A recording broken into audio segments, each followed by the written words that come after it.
자, 우리는 지난 시간 우리 룻기의 첫 시간을 열었죠. 두 단어를 묵상했습니다. 하나는 사사시대.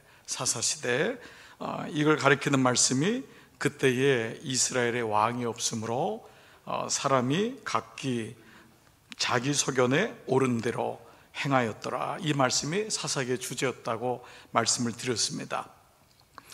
또 흉년이라고 하는 이 말씀은 당연히 떡이 있어야 될 떡집에 그 예루살렘에 떡이 없는 그 현실을 얘기하고, 이 흉년이라고 하는 단어의 이 라브는 그냥 먹는 떡의 문제가 아니라 인생의 총체적인 흉년을 의미한다는 말씀을 드렸습니다. 그래서 흉년이 없는 인생이 없다. 그리고 흉년은 꼭 필요합니다. 흉년이 있어야지 아버지께로 돌아오기 때문입니다. 하나님이 우리 인생에 베푸시는 흉년은 꼭 나쁜 것만은 아닙니다. 자, 이런 가운데 이제 오늘 우리는 나오미에게 한번 다시 말씀을 좀 집중해 볼 필요가 있습니다. 나오미의 뜻은 기쁨과 희락입니다. 남편을 따라서 모압 땅에 간 이후에 그곳에서 남편 잃고 그 눈에 들어가도 아프지 않을 두 아들을 잃는 기가 막힌 일을 경험하게 되죠. 그때의 3절과 5절에서 이렇게 말씀하죠. 남편 아비멜렉이 죽고 나오미와 그의 두 아들이 남았고, 이제 남편은 죽고 그 자기하고 두 아들이 남아있고, 또 5절에는 말론과 기럨 두 사람이 죽고 그 여인은 나오미는 그 두 아들과 남편의 뒤에 남았더라.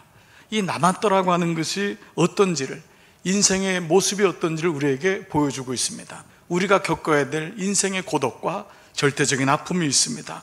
그래서 이 고난을, 이 룻은 우리에게 이 고난으로 나오미를 통해서 공감하게 하고 우리를 초청하게 하죠. 자, 그런데 이 절대적인 고난의 흉년 속에서 나오미는 드디어 하나님의 음성을 듣습니다. 그래서 그야말로 완전 대반전이 일어나는 이 말씀이 오늘 6절 말씀입니다. 자, 6절 말씀 같이 한번 읽겠습니다. 시작. 그 여인이 모압 지방에서 여호와께서 자기 백성을 돌보시사 그들에게 양식을 주셨다 함을 듣고 이에 두 며느리와 함께 일어나 모압 지방에서 돌아오려 하여. 자, 여기 우리 세 동사에 한번 주목했으면 좋겠어요. 자, 첫 번째가 뭐죠? 듣고, 두 번째 동사는 일어나, 세 번째 동사는 돌아오다. 자, 그는 먼저 듣습니다. 그럼 뭐를 듣냐 하면 여호와께서 자기 백성을 돌보시사 그들에게 양식을 주셨다. 이거를 모압 땅에서 듣는 거예요. 이게 복음이죠. 굿뉴스죠. 이게 현상적으로는 그 이스라엘 땅에, 그 베들레헴 땅에 흉년이 끝났다는 소식이 들린 것이지만 이 나오미는 이것을 이제는 이렇게 듣지 않습니다. 여호와께서 자기 백성을 돌보시사, 즉 하나님이 그 땅과 그 백성을 궁휼히 여겼음을 깨닫게 되었던 것입니다. 이것이 바로 흉년을 통과한 나오미의 변화입니다. 그리고 홀로 남았더니 그제야서 하나님의 음성이 들리기 시작한 것입니다. 리차드 포스터라고요, 20세기를 대표하는 그 영성학자인데, 이 사람이 쓴 책이 이제 영성훈련과 성장, 기도, 돈, 섹스, 권력이라고 하는 아주 좋은 책들을 썼어요. 여러분 이 중에 한 권이라도 꼭 읽어보시면 좋을 것 같아요. 이분이 이제 이 초대교회 때부터 지금까지 내려왔던 그리스도인들이 마땅히 받아야 될 훈련들을 12가지로 나눴습니다. 그 12가지로 나눴는데 그 중에 가장 처음을 무엇으로 했냐 하면 바로 묵상훈련으로 했던 거예요. 그러니까 묵상훈련은 모든 신앙의 가장 기초가 되는 것입니다. 자, 그 12가지 훈련 중에는 묵상훈련과 기도훈련, 예배훈련, 인도훈련, 단순훈련, 여러 가지 훈련이 있는데, 근데 리차드 포스가 뭐라 그러냐면 그리스도인들이 가장 힘들어하고 가장 못하는 훈련이 하나 있다는 거예요. 그게 바로 홀로 있기 훈련입니다. 하나님과 홀로 독대하는 훈련이에요. 하나님하고의 만남의 훈련. 그러니까 어떤 분은 이것을 새벽 기도에 교회에서 모이든 간에 아니면 아침에 먼저 일어나서 하나님 말씀을 보거나 또 기도 시간을 따로 만들어서 하나님을 바라보거나 묵상의 시간을 가지고 있는 분도 있고, 바로 이렇게 하나님하고 홀로 만나는 독대하는 시간, 이 시간이 너무 귀한데 이거를 그리스도인들이 가장 힘들어한대요. 어려워한대요. 우리 목회자들도 우리 중보기도실에 꼭 이 주중에 1시간을 꼭 들어가서 하나님하고 함께하는 시간, 독대하는 시간, 홀로 있는 시간을 일부러 말씀을 드리고, 그분들이 지금 하고 있는 이유도 바로 그런 시간입니다. 여러분, 지난 금요일 아침에 우리는 이 박원순 서울 이제 전 서울시장이 되셨지만 그분의 우리 죽음을 듣게 되었을 것입니다.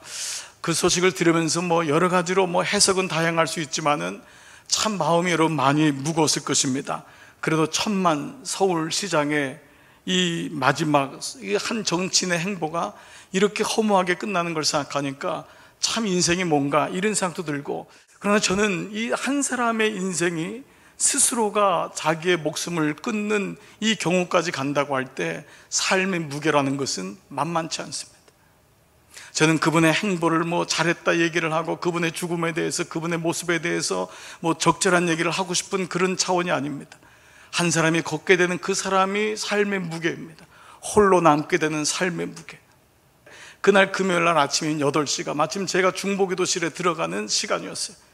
그 중보기도실 들어가서 그냥 십자가 앞에 무릎을 꿇고 하나님 앞에 앉으니까 그제서 제 마음이 안정이 되기 시작하는 거예요. 너무 답답하고 무거웠는데 하나님 앞에 그냥, 하나님, 참 인생이 이런 건가요? 결국 하나님 앞에서 한 2시간 그냥 앉아 있었어요. 십자가 바라보면서 그때 하나님의 마음이 느껴지고 비로소 제 모습이 보이는 거예요. 인생의 모습이 보이는 거예요. 이러면서 사실 기도라는 것은 듣는 것입니다. 기도라는 것은 간구와 간청의 의미가 있고 부분이 있지만 본질적으로 기도는 들어야 돼요. 듣지 않으면은 자기 소견대로 살기 때문에 사실 우리의 삶의 문제는 잘 안 듣는 거예요. 잘 안 듣기 때문에 잘 안 들려요. 홀로 있기라는 게 뭘까? 그냥 그분에게 집중하는 거예요. 그분의 음성을 듣는 거예요.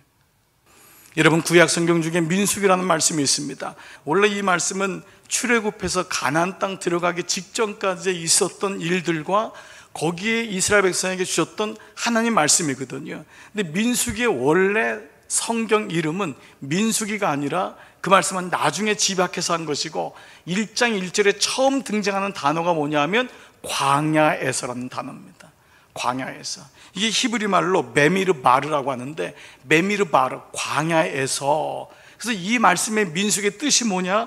광야에서 들린 하나님 말씀이란 뜻입니다. 세상적으로 보면 광야는 재미가 없는 곳이에요. 그리고 아무도 광야를 원하지 않아요. 근데 성경에서는 인생을 본질적으로 가리켜서 광야라고 합니다. 이것은 아주 중요한 말씀입니다. 세상 사람들은 이 세상을 광야라고 생각하지 않죠. 어떤 사람은 파티라고 생각할 거예요. 어떤 사람은 인생을 쇼핑이라고 여기는 사람이 있을 거예요. 어떤 사람은 인생을 비둘기집이라고 생각하는 사람이 있을 거예요. 근데 성경은 인생을 이렇게 쇼핑이라고도 파티라고도 비둘기집이라고도 안 했어요. 인생을 단호하게 광야라고 했어요. 그리고 우리는 그 광야에서 길 잃은 양 같은 존재라고 했습니다. 인생을 파티로도, 인생을 쇼핑으로도, 인생을 비둘기집으로도 경험해봤던 다윗이 노년에 뭐라고 고백하죠? 시편 23편 1절에서 여호와는 나의 목자시니 내게 부족함이 없으리로다. 이걸 고백한 걸 보면은 이 광야에서는 목자가 절대적으로 필요하다는 것입니다. 자기 마음대로, 내 본능대로, 내 욕망대로, 육체가 가는 대로 살고 싶어하는 것이 우리 마음이에요. 그러나 그렇게 살다 보면은 결국은 죽습니다. 광야는 목자 없이 살 수 없는 것이 광야인 것입니다. 광야에서는 목자의 음성을 들어야 하는 것입니다. 이런 의미에서 우리는 첫 번째 말씀의 묵상이 가능합니다. 나는 요즘 무엇을 듣고 있는가? 그러니까 하나님 말씀이 어렵고 힘들더라도 그 말씀을 묵상할 때 그 말씀이 들리고, 들려야지만 그 말씀대로 생각을 하거든요. 그래야지 옳은 생각을 하고 선한 생각을 하거든요. 이것이 바로 나오미의 변화된 모습이었습니다. 제대로 잘 듣게 된 것입니다. 그렇습니다. 남편과 두 아들을 잃고 절망에 빠져있던 나오미에게 마침내 주님의 음성이 들립니다. 바로 돌아오라는 주님의 음성이 들어요. 그리고 나오미는 그 주님의 부르심에 응답합니다. 다시 6절을 보겠습니다. 여호와께서 자기 백성을 돌보시사 그들에게 양식을 주셨다함을 듣고 이에 두 며느리와 함께 일어나 모압 지방에서 돌아오려 하여. 그녀는 절망의 자리에 가만히 주저앉지 않습니다. 왜냐하면 들었기 때문에. 안 들릴 땐 이게 긴가민가 했는데 들었기 때문에 이제는 이게 자신에게 돌아오라는 목자의 소리인 것을 알게 됩니다. 그 음성이 분명하니까 자기의 자리를 박차고 자기의 그늘진 삶 모압에서의 모든 고생의 삶을 박차고 일어나요. 그러나 사실 이것은 쉽지 않습니다. 왜냐하면 실패한 모습을 사람들에게 보이는 게 얼마나 힘들겠어요. 그럼에도 불구하고 돌아가야 되는 거예요. 그럼에도 불구하고 사람 눈치 볼 게 아니에요. 그래서 오늘 본문은 그렇게 돌아오는 과정에서 일어난 일련의 일들에 대한 이야기가 나옵니다. 보십시오. 자신은 비로소 하나님의 음성을 듣고 떡집으로 돌아간 거예요. 베들레헴에 돌아오게 된 거예요. 근데 문제는 뭐죠? 모압 땅에서 얻은 두 명의 모압 여인들, 이 며느리에 대한 행보가 그 말씀이 이어집니다. 자, 그 얘기가 7절부터 나옵니다. 자, 7절 8절. 있던 곳에서 나오고 두 며느리도 그와 함께하여 유다 땅으로 돌아오려고 길을 가다가 나오미가 두 며느리에게, 이 나오고 있는데 생각이 나니까 다시 물어보는 거예요. 너희는 각기 너희 어머니 집으로 돌아가라. 모압 사람이니까. 그자 9절에 그들에게 입맞춤에 그들이 소리를 높여 울며 나오미에게 이르되 아니니이다. 우리는 어머니와 함께, 이 어머니는 나오미예요. 어머니와 함께 어머니의 백성에게로 돌아가겠나이다. 그러니까요 12절에 나오미가 이렇게 말합니다. 내 딸들아 되돌아가라. 뭐라고 하죠? 내 딸들아. 나오미는 이 며느리를 딸이라고 생각하고 있는, 내 딸들아 돌아가라, 되돌아가라. 나는 늙었으니 남편을 두지 못할지라. 가령 내가 소망이 있다고 말하든지 오늘 밤에 남편을 두어 아들을 낳는다 하더라도 너희가 어찌 그들의 자라기를 기다리겠으며 어찌 남편 없이 지내겠다고 결심하겠느냐. 내 딸들아 그렇지 아니하리라. 여호와의 손이 나를 치셨으므로 나는 너희로 말미암아 더욱 마음이 아프다. 자, 여러분 이렇게 보니까요 1장까지 너희 집으로 돌아가라. 아닙니다. 우리는 어머니의 백성에게로 돌아가겠습니다가 반복돼요. 1장까지가. 그래서 무려 몇 번이 나오냐. 1장을 보면 돌아가다라고 하는 단어가 히브리 말로 슈브라는 단어예요. 이 슈브라고 하는 단어가 몇 번 나오냐면 10번이 나옵니다. 10번이. 근데 재미있는 게 이 10번에서요 슈브가 5번은 베들레헴으로 돌아가는 것으로 쓰여지고요 5번은 모압으로 돌아가는 걸로 쓰여져요. 그래서 이 룻기 1장의 주제가 뭐냐? 선택이에요. 선택. 5번은 어머니가 모압으로 가라. 또 5번은 두 며느리가 아닙니다. 우리는 예루살렘으로 가겠습니다. 어디로 가야 돼요? 예루살렘으로 가야죠. 이 베들레헴으로 가야죠. 그렇죠? 그런데 여러분 우리 인생에서 이런 말을 씁니다. 2%가 부족하다는 말을 써요. 2%가 부족하다. 2%가 부족하다. 이 말이 뭐냐 하면 2%가 부족하다는 말이 51대 49라는 개념입니다. 50대 50인데 51이 되면 축이 완전히 기울어지는 거예요. 이쪽이 이기는 거예요. 51이 되면 이쪽은 49가 됩니다. 그 2%의 작은 결정이 완전히 인생의 축을 바꾼다라는 것입니다.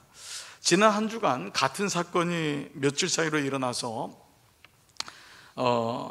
이 신문지상에 아주 계속 올라온 게 있습니다. 바로 구급차 사건이었습니다.